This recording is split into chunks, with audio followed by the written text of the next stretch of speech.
So the medications that my rheumatologist put me on, first he just put me on actually he first put me on prednisone, which is a steroid. And that was, he said that was needed because I was already, and it was very unusual. He said that where a patient who's first diagnosed with RA itself has so much inflammation in the body, so to reduce the inflammation, he said I needed to be on steroid.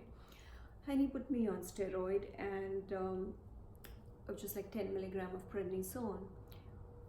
He put me on that for about 2 months, and he also put me on methotrexate because he said methotrexate takes time to act, and until then the steroid will start acting, before that. So my pain intensity of my pain episodes, I would say reduced somewhat, but my pain was still there. My pain never went away. It was, it was just maybe from, if it was 10, on a scale of 0 to 10, if it was 10 before, it just maybe reduced to 8. That was it, even with the steroid. And then on the other hand, I started having already within a month of being on the steroid, I started having side effects of the steroid, which was back pain. I started having severe back pain, and that was related actually to the weight that I gained just within a month. I ended up gaining, I think, about 20 pounds. And as you can see, I'm a small person, and on my 5 feet 2 inches frame, the 20 pounds was too much, and that I think misaligned my posture, that I started having very high or very intense lower back pain. So then and then I am actually also a pharmacist, and I've studied pharmacy at school, and I have my master's degree in pharmacy, although I worked as a researcher. So I knew about medications, and I asked the doctor, that we need to stop the steroid if possible, because I did not like that weight gain. My face was already becoming puffy. So fortunately he agreed, and we started tapering the steroid dose off. However, the methotrexate, by then I was taking it for 2-3 months, and then it was after we cut down the steroid, everything started coming back again with the same intensity.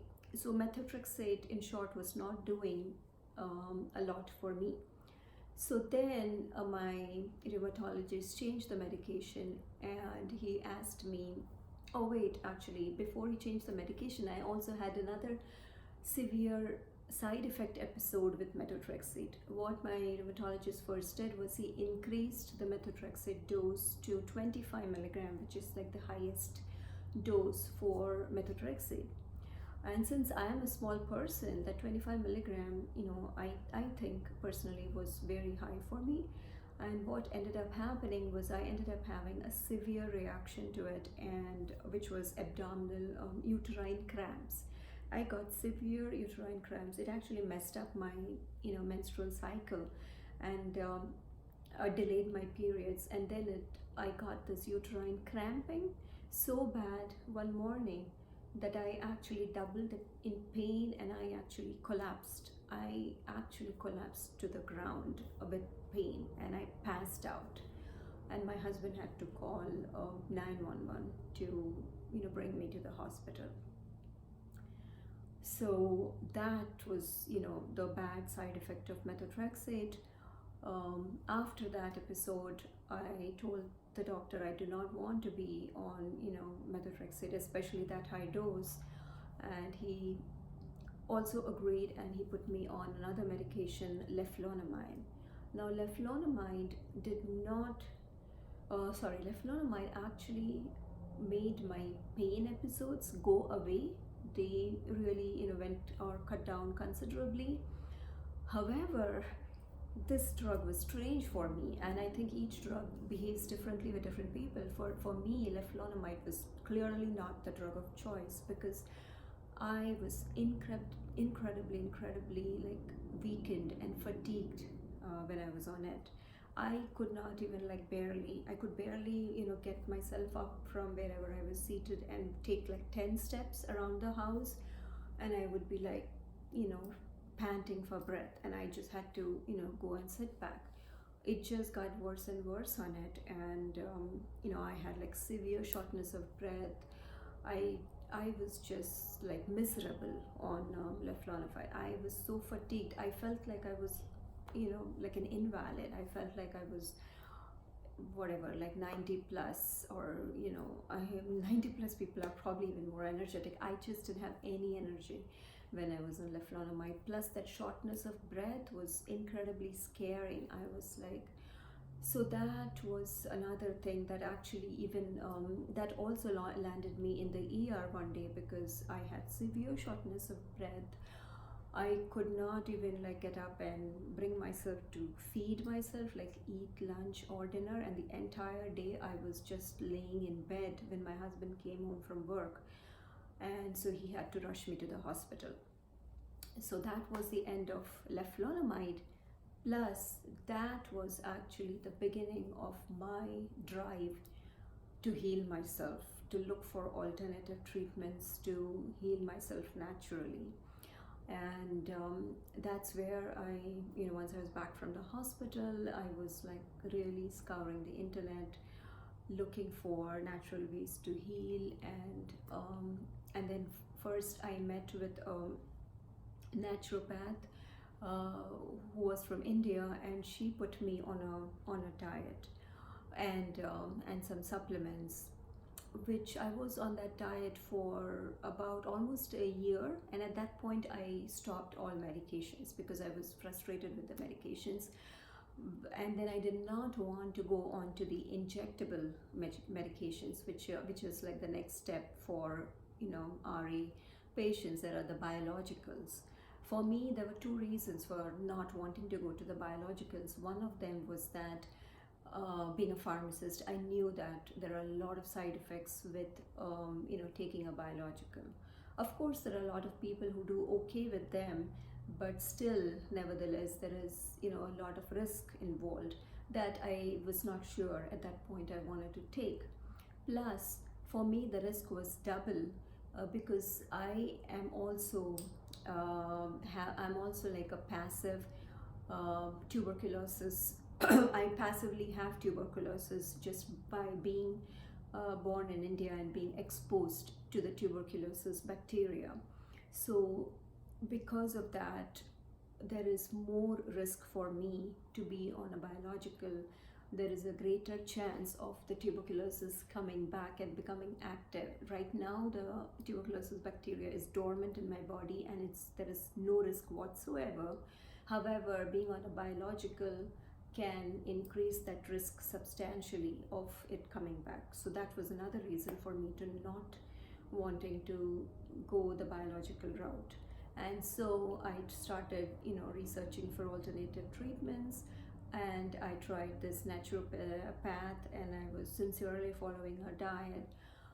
However, that did not work for me. That diet was not really the right one for me. And now looking back, I know why it was not, because I was, she still advised me to be on certain things that I was sensitive to at that time, like nuts and also eggs and oats and other things like corn, etc., which were actually which is what later on I realized that they were I was sensitive to those foods, and at that time I was eating all those, and that's why it didn't help me. Then I tried Ayurveda in India for a month, and I took the Ayurvedic treatment, and I came back and continued the Ayurvedic medications for about 6 months, but they did not help me either. They did not help me and at all, and by that point my RA got really worse. In between, I also tried homeopathy for about 7 to 8 months, and that did not help me either. So between this period, in this period of trying all this and quitting medications, I also went on disability from work because my inflammation and pain had become so bad that it was impossible to kind of do a full-time job. So I was on disability for 3 months, and at that point I was actually not just physically but also mentally frustrated. As you can imagine, this disease is not something that, is not only just physically disabling, but you're mentally so frustrated, because you go from a person who's active, doing this, doing that, and I'm that kind of a personality, like a go-getter. I just do not like to just sit and rest, right? Anytime I'm like active, up on my feet, and here I was reduced to like an invalid. I love to cook, and as you can see from my channel, I was actually even doing YouTube videos on cooking way before I had RA, because I just love to cook. And now I had become a person who could not even do like the basic cooking in my kitchen. I couldn't do anything. I had to hire help. I had to hire a maid, bless her, who was there with me for 1 year, and who cooked for my family. Because at that time, there was that time in my life where I could not do anything. I could not do anything, and all my joints were inflamed. My hands were all like swollen, and fingers, they were all knuckles, everything hurt. If I tried to do anything, even if I tried to chop a vegetable, within an hour, all my joints would be like inflamed. My wrist, even by stirring, cooking something and you stir. So even if I stirred something for 5 minutes, after that I would not be able to move my wrist. My shoulders were like, even if I tried to lift like something which was barely heavy, just not even heavy, it was something that's really like a book that was, this thick. If I lifted it, then my shoulders, I would not be able to move my shoulders for next three days. Plus I would have so much pain. That was the only thing that was in my life for that period of about 10 months to 1 year almost. Fortunately, towards the end of it, when I was like really beginning to get so frustrated and depressed, that some positive things started happening. And that first started with me, with my co-worker and friend, suggesting to me that I start praying, and start even doing some kind of meditation, as well as spiritual connection, and trying to connect to God, because that would help me. And at that point I kind of was open to that, because I had read a lot of healing stories, and there were many stories where people said that just doing different things like diet did not help, and that they had to do some lifestyle changes too, and that meditation and having that spiritual connection had helped many people. And so I was very open to it, and my friend suggested that we start reading the Bible together. And I said, yes, let's do it. And I started doing that. And reading that Bible and trying to connect with God helped me tremendously, because number one, it calmed me down, and number two, it gave me that positivity. That positivity is something that you really need when you are trying to heal yourself. You need tremendous mental strength to say that yes, you have it and you are going to do this. So that helped me tremendously in my journey. And so even now, when I am a nutritional therapist and I see clients, I tell them that being positive is like the number one thing that you can do to heal yourself, and having that right mindset. So that was the thing that helped me. And then eventually things started getting better and better. I came across another naturopath who lives in California, and I consulted with her, and she put me on the AIP diet, which is the autoimmune protocol of the paleo diet. And that diet helped me tremendously, and that has been the one that helped me in my healing journey tremendously. She also put me on a bunch of different supplements along with the AIP, and those were also, I'm sure those supplements were also played a role in helping me. Plus, just around that time, I went back to a new rheumatologist, and I started on a new combination of medications. So he put me on a combination of methotrexate and plaquenil. So the advantage of putting on a combination is that you take a lower dose of each medication, and that strategy worked very well for me. So I am still on medications. However, over the past 1 year, after being on the diet and other supplements by my naturopath, I was able to cut down the dose further. I was on the lower dose of methotrexate and plaquenil, and I was able to cut down the dose of methotrexate even further. So that's where I am right now, where I continue to get better every day, and I'm hoping that in the next 1 year or so that I can even further cut down my medications. And when I first saw the second rheumatologist, I was so inflamed and so badly inflamed, and my ESR was like 55 or something, and he told me right away that you need to be on a biological. He said there is no way you can get better, you need to be on a biological. And I asked him rather, can you give me 3 months, because I have just started this AIP diet and I have started treating myself with diet and supplements.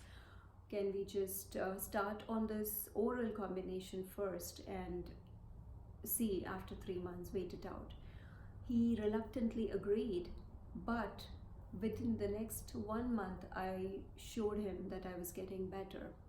And then I kept getting better and better. And at the end of the 3 months, my ESR was actually close to normal. It came to like 18, which is like under the normal range. And it blew his mind. He was like really, really surprised and pleasantly surprised. And so that was my journey. And that's why I wanted to share this with you, so that if you are right now in the same situation that I was in 2.5 years ago, I hope that my story will give you hope.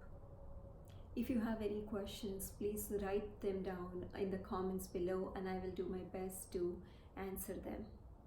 And also give me suggestions for what future videos I should be doing. All right, thank you. Take care.